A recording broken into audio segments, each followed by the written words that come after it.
No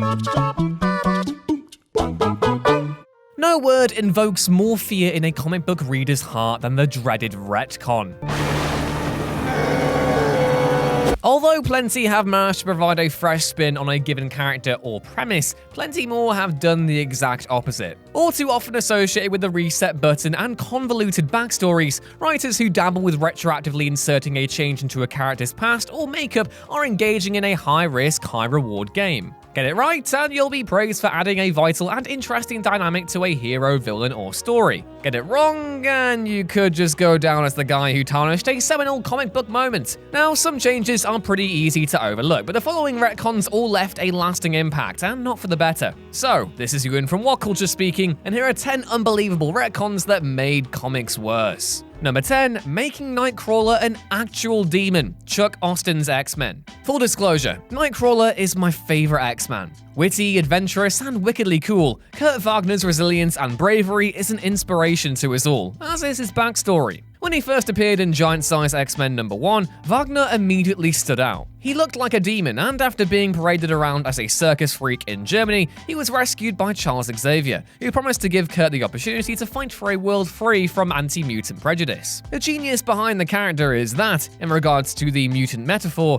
he was literally being demonized. The fact he was just a mutant was the whole point. He was there, partially, to fight against religious paranoia and persecution, and his faith was even deeply personal to him too. Enter Chuck Austen's X-Men. Austen's series has gone down as something of a fever dream for Marvel's Uncanny Group, boasting a menagerie of cringe-inducing moments from pretty much start to finish. You can take your pick as to what could be considered the worst, but the change Austen made to Nightcrawler's past is borderline criminal. Part of his mutation is that he looks like a blue demon. So, how clever would it be if Marvel actually made it so that he was the son of a demon, and that he wasn't a mutant at all? Not very, you say? Well, you'd be correct, because it stands out as a terrible decision in a run chock full of terrible decisions. Number 9. Peter Parker hits the reset button. One More Day. One More Day might just be the most important Spider-Man storyline this side of 2000, and that's frankly appalling. I won't waste any more time talking about this story because, let's face it, you're probably about as sick of it as I am, but hey. Marvel editorial's efforts to make Spider-Man more quote-unquote relatable to their readers by wiping out decades worth of history set the web-slinger back actual years,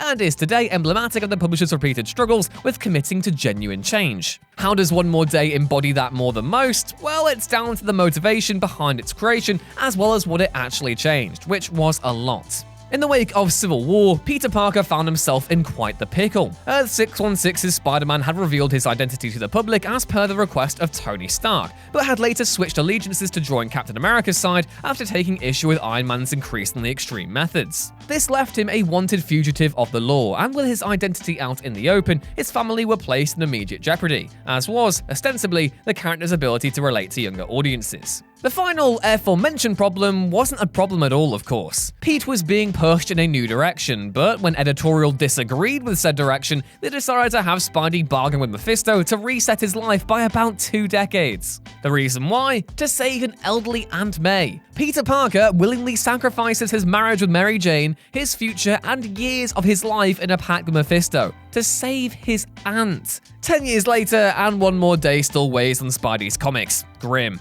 Number 8. Years of character development erased. New 52. The New 52 had its ups and downs, but one does have to wonder why DC didn't simply fashion it as an alternative to their main continuity, much like Marvel did with the Ultimate Universe a decade earlier, rather than making it a direct replacement. The old post-crisis DC universe had its issues, but it was also unquestionably unique. It was an eclectic mix of genres, continuities, and story arcs that contributed to form one unique whole, with decades of material informing then-beloved characters and relationships. So, when DC decided to hit the reset button in 2011 with a line-wide reboot, controversy was inevitable. On paper, the New 52 could be considered a successful experiment. It galvanized interest in DC's books and provided an obvious gateway for new readers to jump into their mythos, an obviously good thing. However, it came at the expense of long-time readers, as those aforementioned characters found themselves brought back to square one in a new continuity that was somehow even more confusing than the one that had come before. Barbara Gordon returning as Batgirl, Green Arrow and Black Canary losing their relationship, and Wally West vanishing from existence were just the tip of a large and painfully tragic iceberg, the one that DC have thankfully since addressed with the advent of DC Rebirth.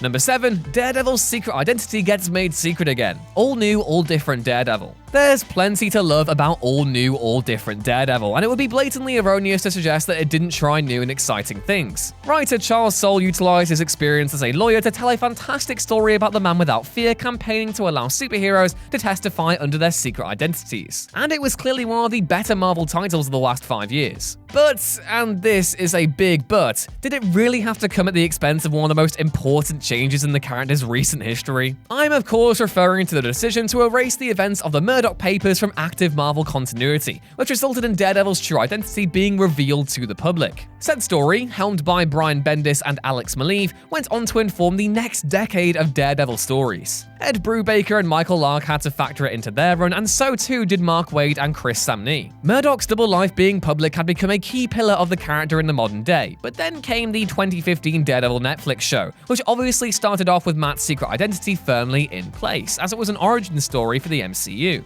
In what was likely an attempt to link the comics up with the show, Marvel outfitted Murdoch in a black costume and put his identity back in the bottle, courtesy of some assistance from the Purple Children, erasing the world's memory of his alter ego, including his closest allies. When Daredevil met up with said allies again, it felt like watching conversations that happened decades ago play themselves over again. Without that shared history, those team-ups were nowhere near as interesting, and it's still a problem today. Number 6. Magneto wasn't actually XORN. X-Men. New X-Men by Grant Morrison and Frank Quitely ended up being one of the greatest X-Men arcs ever, and at its center was an amazing plot twist revolving around the character of XORN, introduced in the series as a mutant fugitive from the Chinese state. The character was said to have a son for a brain, which you can probably gather was a big deal. It was said that, were he ever to take his mask off, the world would combust into nothing. A lot of pressure for a new character, but it was all part of Morrison's plan to reveal that Magneto was XORN all along. The clues were there for everyone to see too, from the character's use of metal to the way he performed his healing abilities. It was all a ruse, designed so that Magnus could strike at the X-Men from within. But then Marvel had a bright idea. What if, after Morrison had left the series, they revealed that there was a real XORN all along? And so, in Chuck Austen's X-Men, it was revealed that there was in fact a real version of XORN. Morrison felt as though that revelation tacitly undermined New X-Men, and to be honest, who can blame him? Number 5. Gwen Stacy slept with Norman Osborn before her death. Spider-Man since passed. The night Gwen Stacy died was a seminal moment in Spider-Man's history, and so anything that would dare mess with that arc was always going to be divisive. Unfortunately, said thing came during J. Michael Straczynski's stint on Spider-Man, a run that blew hot and cold over its several years on the stands. Since Past was the arc in question, and it revolved around Spidey being attacked by 2 unnamed assassins who blamed him for the death of Gwen Stacy. Peter eventually discovers, thanks to MJ, that Gwen had slept with Norman Osborn prior to her death and had become pregnant as a result. She then gave birth to twins and threatened to expose Osborn publicly, which was apparently the motive he needed to murder her in Jerry Conway and John Romita's iconic story. Needless to say, this particular arc has gone down as one of Spidey's lowest moments of the modern era. Number 4. Erasing the Vietnam War, the history of the Marvel Universe. Sliding timelines can be a tricky thing to navigate.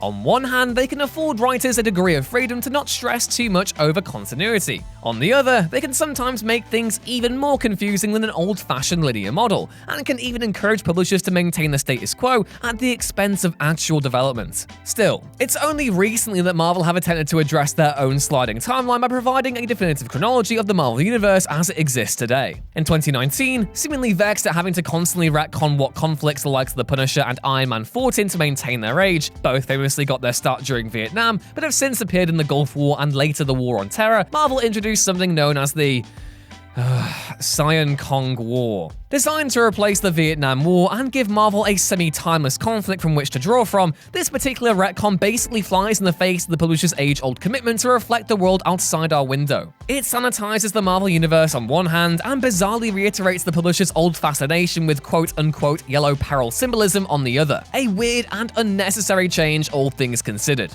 Number 3. Batman weed himself during Year 1. Batman the Widening GYRE. When the What Culture gang assembled the 80 greatest moments in the character's history, Batman Year 1's "You Have Eaten Well" speech clinched the top spot. Frank Miller and David Mazzucchelli's comic is to many the Dark Knight's most lauded story, and that moment crystallizes the moment the character declares war on Gotham's criminals. It's haunting, atmospheric, and stunning above all else. not something you'd expect anyone to mess with given its significance. And yet, Kevin Smith did exactly that in Batman the Widening GYRE. The Mallrats creator had previously done impressive work on Green Arrow at the start of the noughties, and has since gone on to helm accomplished material in the medium since. Plus, Fatman on Batman is one of the best podcasts going. Seriously, go check it out if you haven't already. However, for some reason or another, he decided to have the Dark Knight admit that he piddled his pants during the moment depicted in Miller's opus. And it's not too great the more you look at it. Number 2, making Scarlet Witch and Quicksilver confusing. Various retcons. Depending on when you encountered the Maximoff twins, you're likely to have your own impression of what their history is all about. Are they related to Magneto? Does Wanda have kids? The answers change like the seasons, and it's all helped make the pair way too confusing as a result. When introduced first as members of the Brotherhood of Evil Mutants, Wanda and Pietro were unrelated to Magneto. Their parents were Django and Mariah Maximoff, until Marvel decided to change it so that their father was actually Magneto, and that their mother was Magda, Magnus's ex-wife. The High Evolutionary may or may not have had something to do with it as well. This was then changed again in the pages of Uncanny Avengers, where it was revealed that Django and Mariah were their biological parents once more, and that the High Evolutionary was responsible for augmenting Wanda's powers. Look, it's just all really confusing, and it doesn't help that Marvel can't settle on one, and I just have a really bad headache now, and everything hurts. Number 1, nearly turning Wolverine into a wolf hybrid. Wolverine Evolution. Compared to most, Wolverine has actually benefited a great deal from retcons. He got his bone claws from a retcon, the Weapon X program was developed through retcons, and it's just generally rare they ever fail him. That was until Wolverine Evolution. During Jeff Loeb's run on the solo Wolverine ongoing, he introduced a figure known as Romulus, and with him the idea of lupines. Instead of mutants or humans, lupines would evolve alongside both species from actual wolves. And yep, you guessed it, the series also revealed that Logan was in fact a lupine all along. Lupines also do or don't get along based on the color of their hair. And yeah, there was a reason why it didn't last long, obviously. Evolution eventually revealed that Romulus had lied about the whole lupine thing to begin with, but it kept the whole angle that he was responsible for most of the major events in Wolverine's life. Somehow. As with all the other retcons mentioned thus far, Romulus and the Lupines is one best left forgotten, and one Marvel themselves are probably eager to forget about as well.